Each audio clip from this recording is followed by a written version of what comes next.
Hey guys, just wanted to let you know that this is a long video, but it shows my entire editing process, all the different reports that I use in ProWritingAid, which is, of course, my main tool for editing.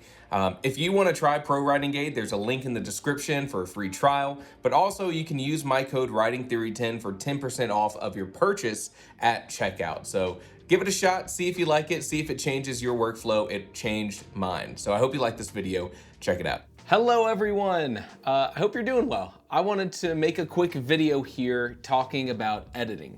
And this is a little off the cuff, but I want to take you through my editing workflow because I see your comments in the YouTube videos, I see your comments in the Discord when you're asking, how do you go about editing?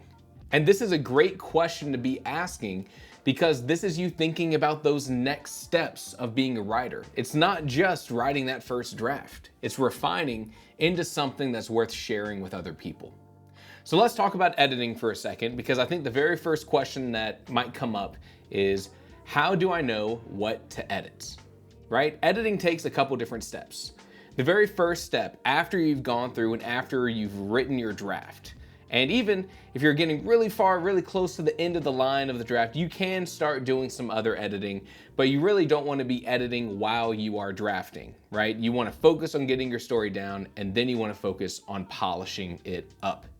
So the first question of, how do I know what to edit? I'm going to give you a few pointers. The very first thing is, you want to edit things that you know could be changed to make a better story. When you started writing your draft, you didn't fully know where the story was going to go. You didn't know the characters.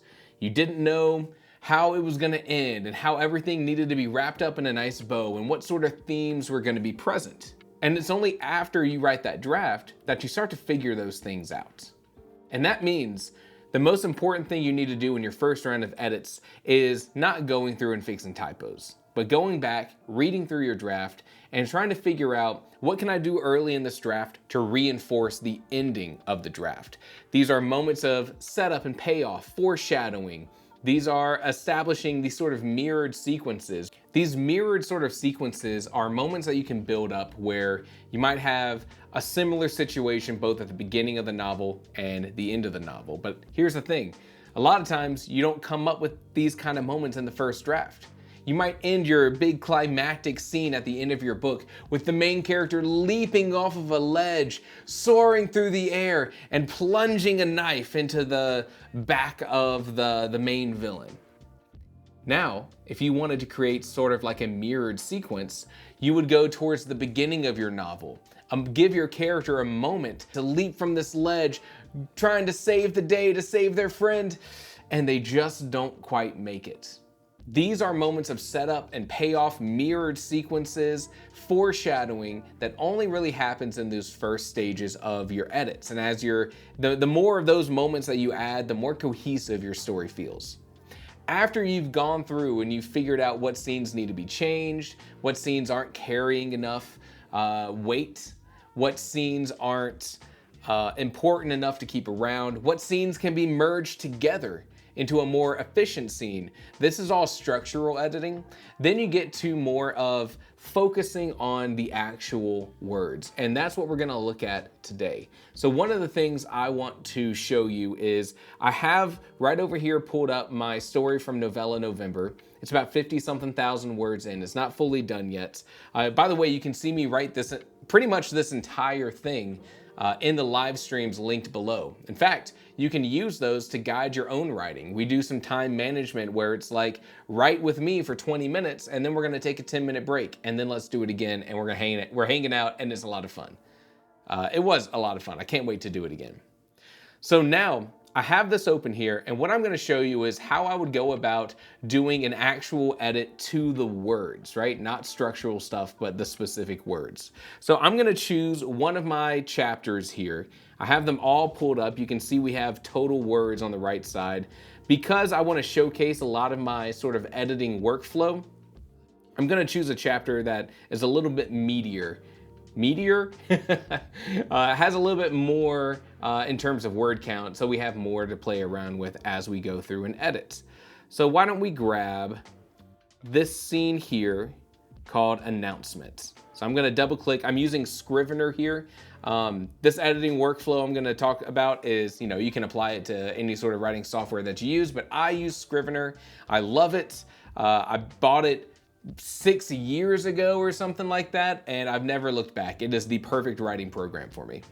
And when we're talking about editing, we're going to be talking about ProWritingAid.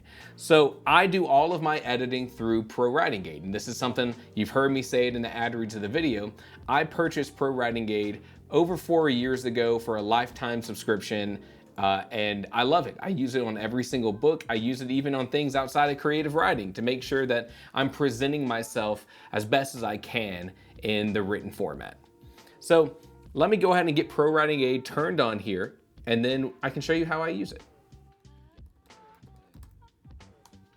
I'm using the ProWritingAid Everywhere extension. This lets you be able to get those writing reports in just about any application that you write in.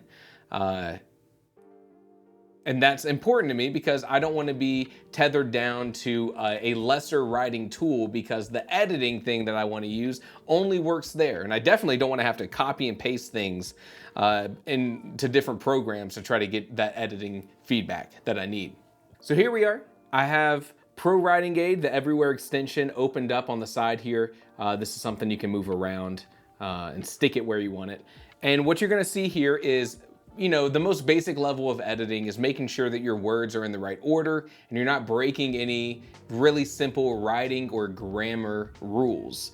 And so the first level of editing, and I'm going to make 2 or 3 passes through this chapter to really bring the word choice and everything up to the level I want it. The very first thing I'm going to do is I'm going to use just the grammar and spelling sort of feedback that ProWritingAid gives by default to go through my chapter. Each one of these is highlighted, and you just hover over it and it'll tell you, hey, here's why this is highlighted. It's important to notice when you're using any sort of tool, this is editing advice, right? This is editing feedback. It's still up to you to decide whether or not you want to make changes to your story. So you can see here, I have a lot of these purple lines, and I imagine most of them are going to be passive voice or passive verbs. And as I hover over these, you're going to see there's a lot of them. In some cases, we do get a recommendation from ProWritingAid about how to fix that, and that's just as simple as clicking on here. So I'm going to go through here and check out a couple of these. And this is the most basic editing you can do, but this is sort of bringing your draft up to a certain baseline of quality. This is the first step to making your writing feel a lot more professional. Even though we'd seen this landscape all throughout the day, he was surprised it looked a little different with each visit. So in this case, passive voice is a little hard. We don't get an immediate suggestion for how to handle that. Other passive voice options, we can. And this is just looking at what's highlighted, like ProWritingAid's looking at this highlighted piece of text and saying, is there a very easy way to switch this around to make it less passive? In the early morning, the town was still shaded by mountains. The mountains still shaded the town. Boom. I can click it, it replaces that text, super easy. Now, those are all the gray lines. We have other things like a confused word, then versus than. It seemed colder then. I am talking about, a passage of time. So THEN would be the correct application of then. If I was comparing THAN, colder than something else. So in this case, you know what? I'm gonna say, ignore it, don't worry about it. And it's gonna remove that line. My first step in doing this editing is just going through and clicking on everything that's highlighted and considering what needs to be changed. Now those pesky commas, there's gonna be a lot of those. Now there's a lot of stuff here. If I go over into the ProWritingAid drop down over here, I can see all of this in a report. This is, again, like I said, the most basic view. But if I click in here and I say I want to run a report and I want to look at just the core sort of style report, it's going to give me this information. But I'm going to do this because it gives me an extra little feature here that's going to make my life easier when it's going through this sort of very base level editing. So instead of clicking on each little highlighted section and seeing what it is, and considering how I want to address it, if I run this writing style check, I get all of the same information, but I get a sort of menu to navigate that makes it a lot faster. So now I can click on this little arrow and it goes and it highlights that item for me, and I can now just jump to it. I can see everything within here is passive verb. Let's look at some style improvements. The final train. Let's jump there and see what it says. Adam oversaw the returning crews and the final train before tipping his hat to some of the workers. So what's the issue here? So the feedback we get here is that the final train may not be as powerful.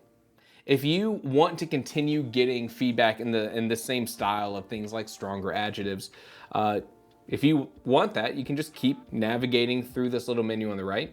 You can select this to pop in the right word. We automatically go to the next one. He started to recognize a few of them. Maybe he recognized a few of them, a little bit more powerful.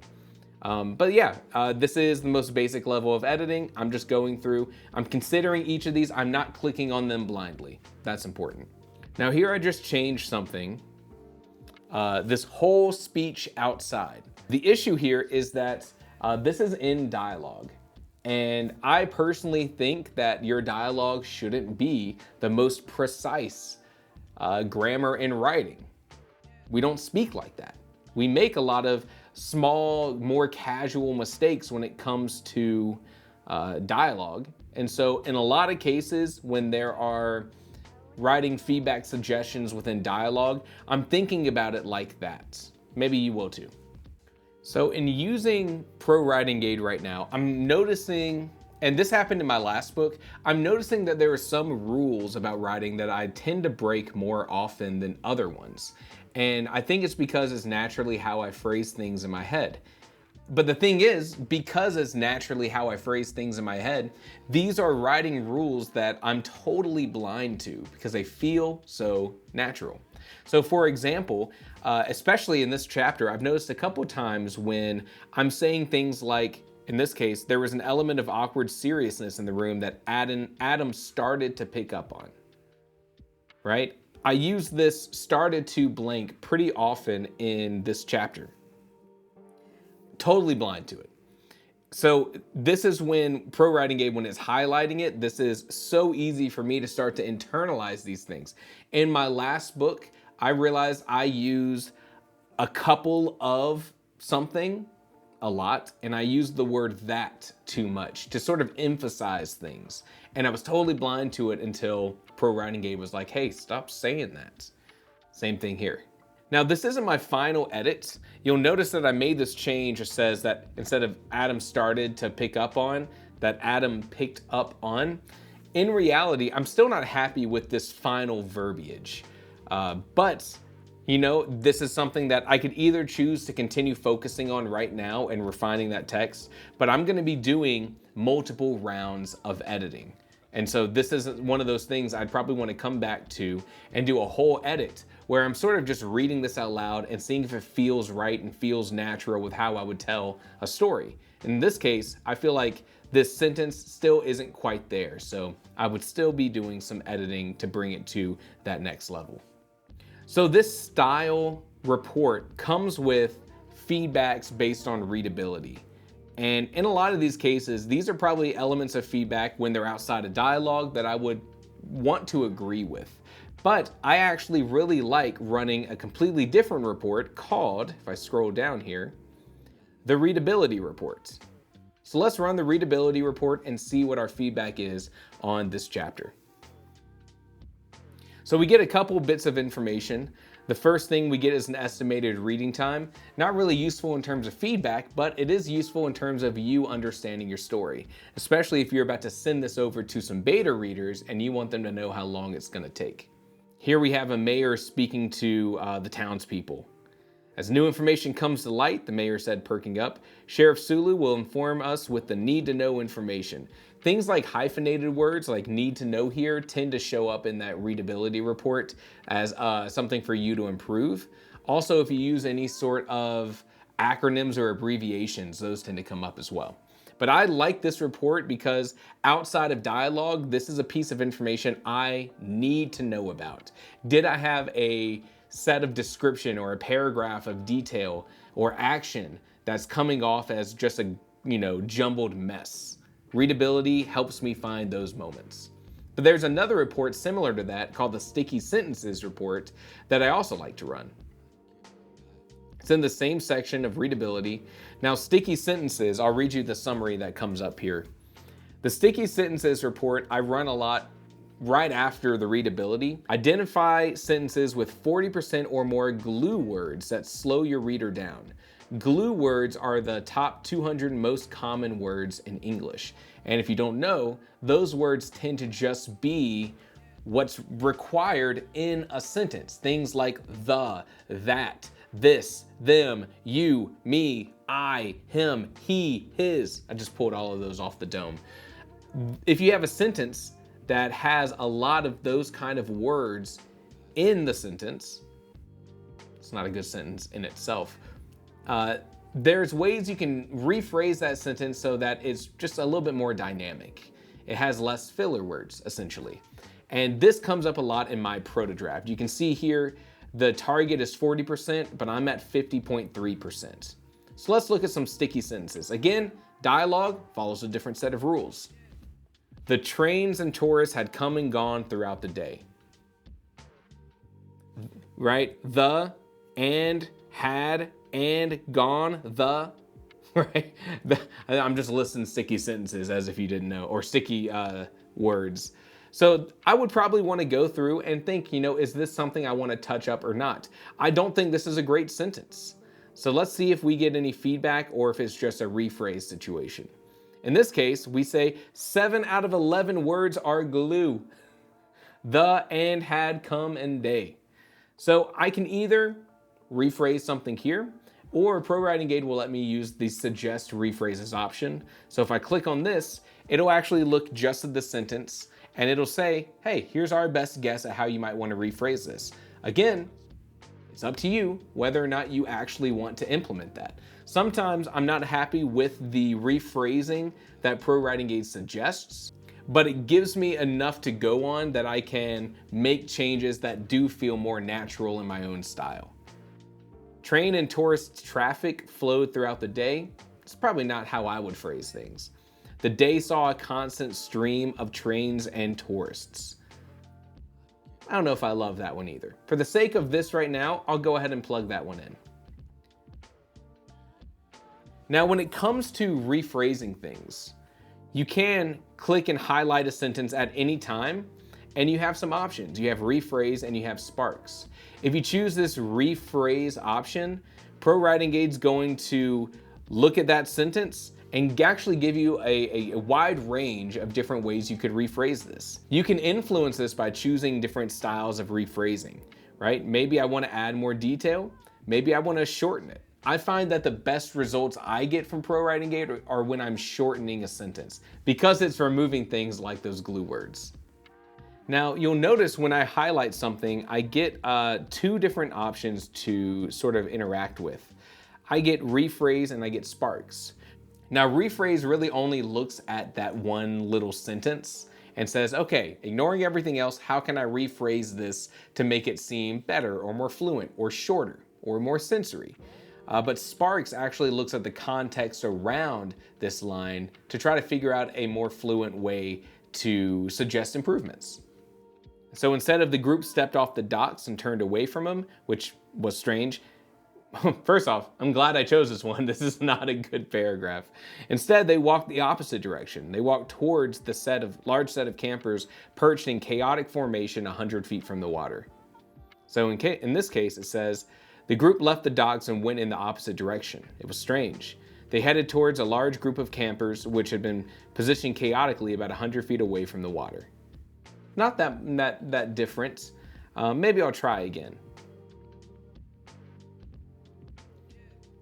Instead, they walked in the opposite direction towards a large set of campers. I like that one. There we go. We've made an edit for readability using the Sparks feature. Now, there are a ton of different reports in here. They're broken down into categories. So if there is a certain kind of thing that you are looking to improve on, There's a lot you can do here, but you can even extend this even further with things like running the summary report. So check this out. The summary, that's so hard for me to say. This summary report is like, let's give you all of this feedback in all of these different categories for your entire chapter. So in my case here, this gives me the benchmarks that I need to improve on in order to have this be a better edited chapter. And I can scroll through here and see that I'm doing really good sentence length, really great with readability. But you know what? There's also some areas that I'm failing in. Grammar and style and the glue index and dialogue tags. And so all of this kind of gives me a direction for how I can go about improving this chapter. I'm gonna scroll through this so you can see it because there's a lot of really cool things here.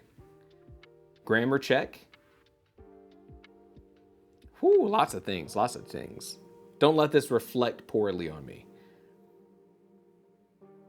This is what I think is maybe my biggest issue with my writing is a lot of these kind of phrases. Began to disperse, the kind of, a bit faster, me, that, they. I don't know if I wrote that.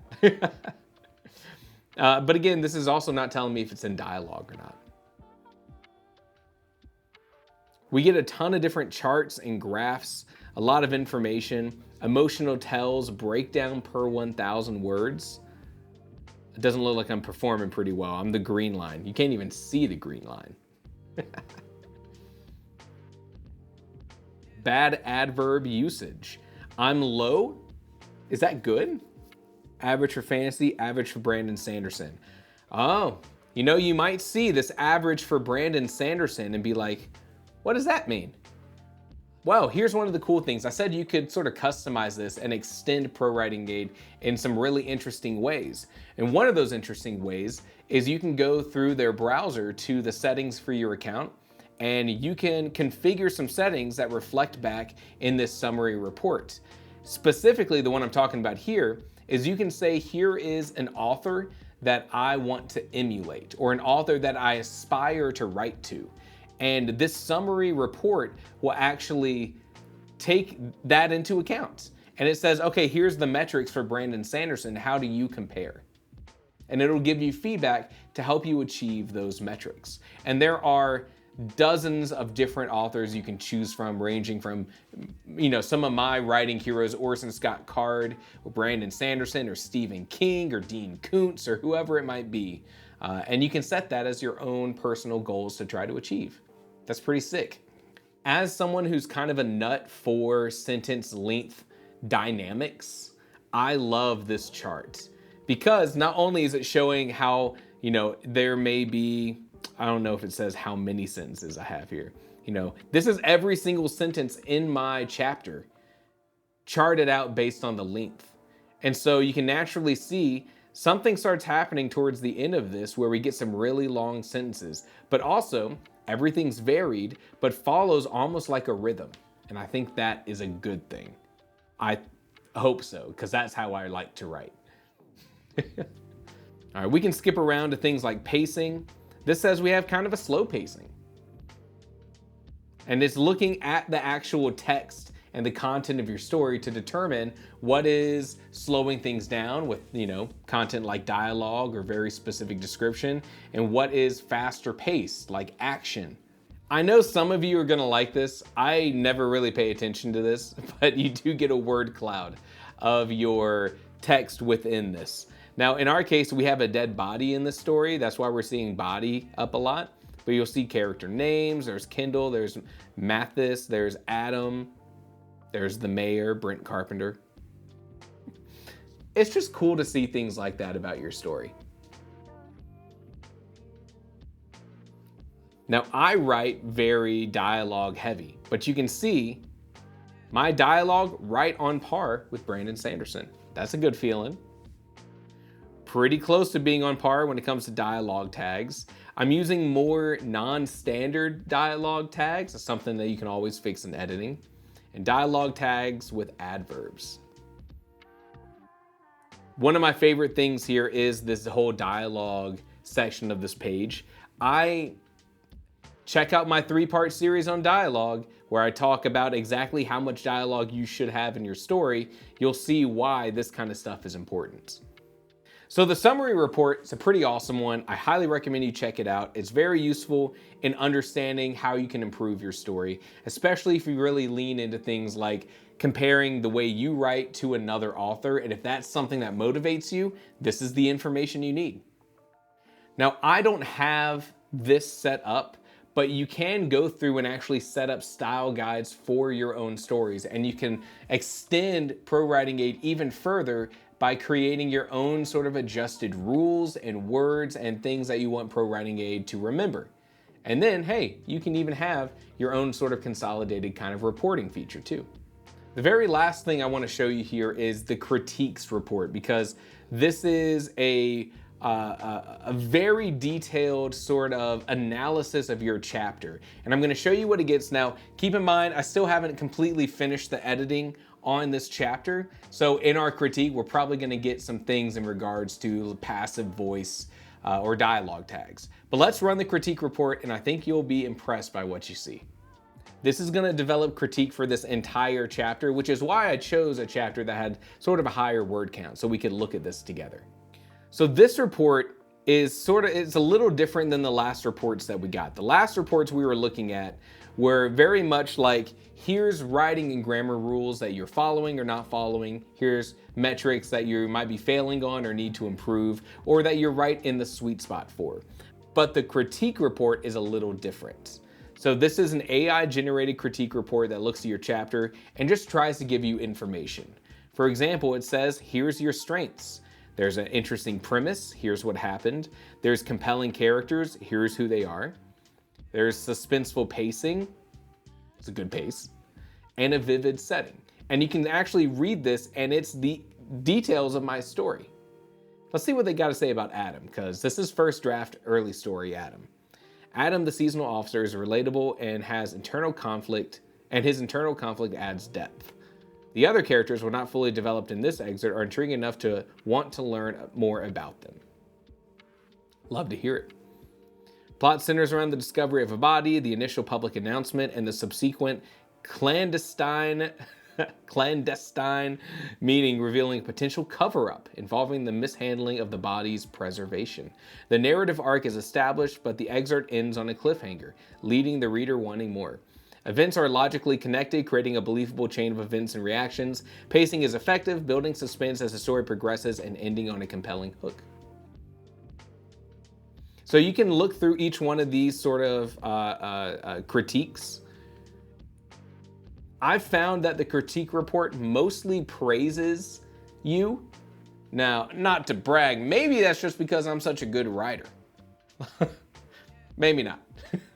But it does a really good job in seemingly understanding what your story's about and giving you feedback in regards to it. Down here at the bottom, we finally get our potential improvements. I do feel like the top of this report is a lot of ego inflation, but here's what it says about improvements to this chapter. Character development. While the excerpt introduces several compelling characters, further development of their backstories, motivations, and relationships could add depth and complexity. Expand on the mystery. The central mystery is intriguing, but hinting at additional layers of the cover-up could make the story even more engaging. And show, don't tell.